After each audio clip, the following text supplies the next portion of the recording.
Welcome back to another one, guys. So in the last video, we were working on the S14. I've got some really cool stuff planned for that in the future. Got some nice parts on the way, but you know, it's expensive to work on that thing. So sometimes I gotta put it on the back burner and work on my side hustle, which is essentially just building cars for other people. So you guys have seen this car in a few other videos.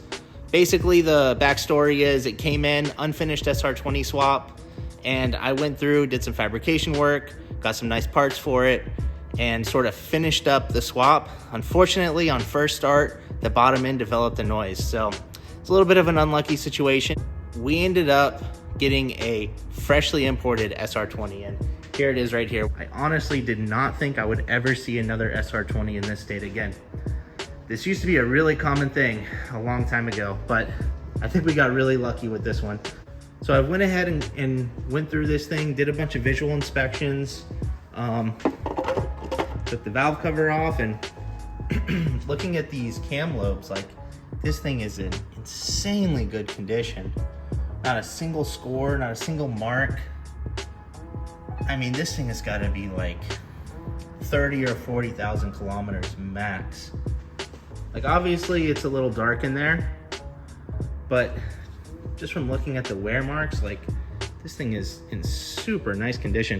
It was really well taken care of when it was in Japan, and it really had all the components on it too, which is really awesome to see. It even had the EGR system, which I removed. It's down here. Had the compressor on it. All the wiring is completely untouched. Like, this thing is a prime example. You know, the idle air control valve screw is not stripped out. All the brackets are there, everything. Man, I find it really hard to believe that this was like a heavily drifted car. I have a strong feeling this was like a street car, and I mean, it even had a stock clutch in it. So I think we've got a really good one on our hands here. My time with it, really be careful. One unfortunate thing is the crank angle sensor was pretty smashed up, pretty much totaled. So I went ahead and pulled that off. I got it at top dead center. I got all the timing marks lined up. So one of the first things I'm going to go ahead and do is pull the crank angle sensor off this guy and go ahead and stab it in there to make sure the mechanical timing is perfect. Basically, I'm gonna go ahead and pull those few things off, swap it over. Then I'm gonna be tearing the wiring harness off of this. And from there, the only step next is to go ahead and pull this thing on out of here. This is not my first rodeo. I've probably pulled like over 30 of these engines and swapped anything you can think of into these cars. So this is light work for me. I'll go ahead and get you guys set up on a time lapse and we'll get to it.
So I got the engine out of the car, and I went ahead and also decided to clean up the engine bay a little bit. So I just hit it with some degreaser and sprayed it off real quick, and it made a pretty big difference.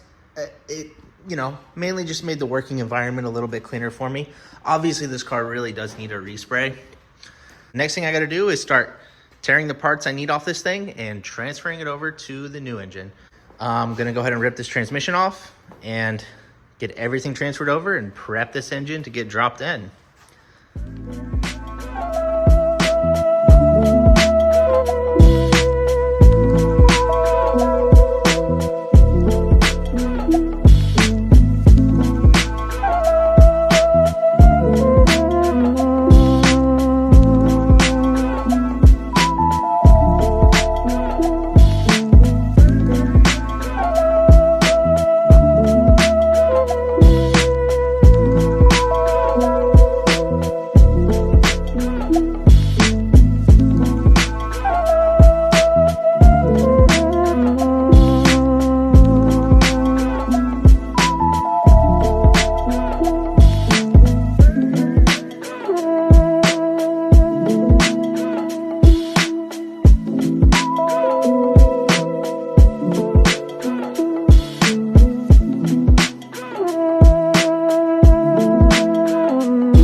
Engine's in, the exhaust is hooked up, wiring, the whole nine. This thing is pretty much ready to go. I checked fuel pressure, and I ended up having to install a fuel pressure regulator because we have an aftermarket fuel pump. So I had to put a regulator in to get the fuel pressure back down to 43 PSI. And the last thing I checked was oil pressure. So after a ton of cranking, trying to get this thing to build oil pressure, it just will not build oil pressure. As you guys can see here, we have the valve cover off. We've got these hard lines here, and these hard lines should be dripping oil onto the cam lobes as the engine is spinning. I also have an oil pressure gauge here. So if I take this wire, which is my starter, and I touch it off,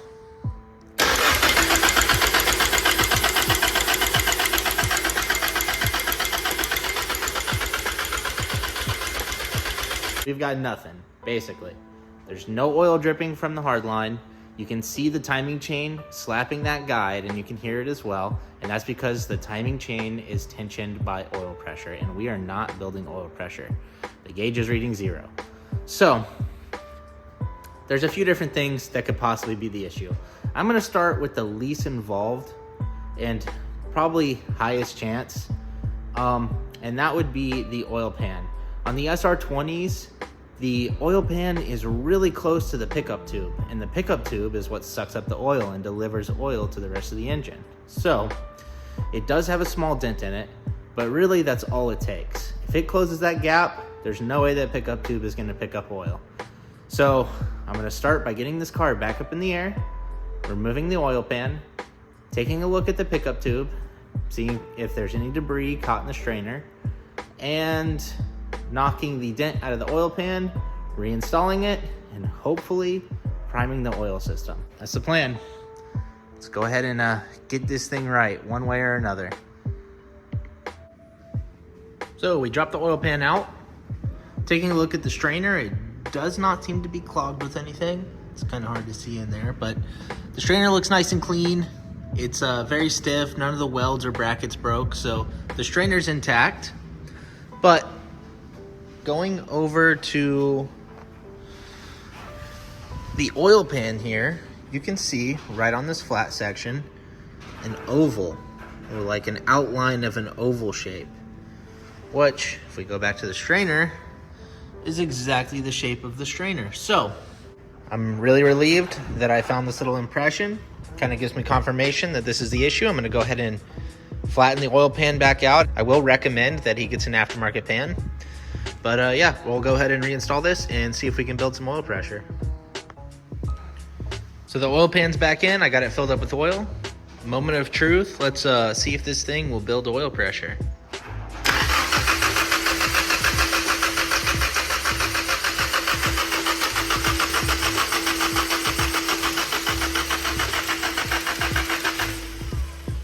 Pretty much instantly. So I'm glad that was the issue and we resolved it. Pretty easy stuff. I'm gonna go ahead and button this thing back up, and we're gonna fire it up for the first time. So I went ahead and threw the front fenders, hood, and headlights on, and I gotta say, it really transforms this thing. It finally makes it look like a complete car. Obviously, it still needs to be cleaned up a bit, but so I went ahead and sorted out everything that needed to be sorted out in order to get it started. I'll go over that real quick with you guys. So this is the final look at the engine bay, how it turned out. I think this turned out to be a really awesome swap. I've already test drove it a bunch. It seems to be really solid. So a few things we had to change up. I ended up swapping in his turbo because the OEM one was leaking pretty badly out of the T2 flange down there. We got the proper map for it. That was kind of a hurdle we were facing in order to get it running. But yeah, other than that, this thing's running like a top. It drives great. And that's pretty much it. He's coming to pick this thing up now. Let's go ahead and fire this thing up so you guys can see it run. All right, so here it is running, sounding good. There's a little bit of variation in the idle, and that is because we don't have a tight enough spring inside the blow-off valve.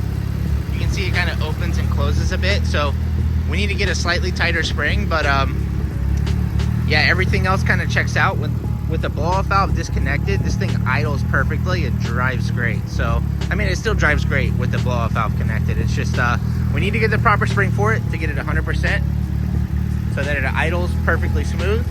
But other than that, this thing is super healthy and it's doing really well.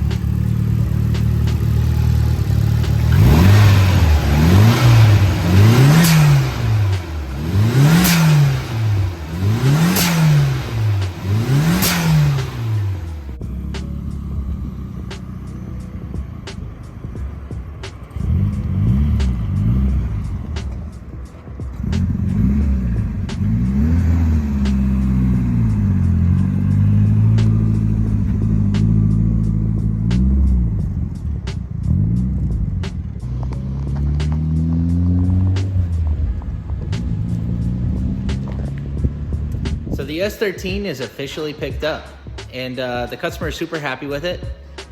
It's always a pleasure when I get the chance to save one of these cars. You know, the S chassis are like my real passion. They're what I really care about. So the fact that I was able to put one more S13 back on the streets is a huge relief to me, and it's definitely a good feeling. So yeah, I'm really glad I was able to save that car, give it a new life. That thing probably hasn't ran in like 7 or 8 years from what he was telling me. It was a little rough going there at the beginning with the engine troubles we had, but in the end, we stuck to it and we were able to get it running, get it back out on the roads. So, yep, I'll be moving on to some more projects. I have a lot of good parts for the S14. I'm just waiting for a few more things before I have enough to sort of like do a complete video. I hope you guys liked this video. I used a lot of time lapse in this video just to sort of streamline things and get more content basically fit into a shorter video. Let me know what you guys think about that. I would like to do more detailed long form videos, but at the same time, I think it's better to sort of compress more content into a shorter video, at least for the time being. So yeah, let me know what you guys think in the comments below. Thanks for watching till the end, and I'll catch you guys in the next one.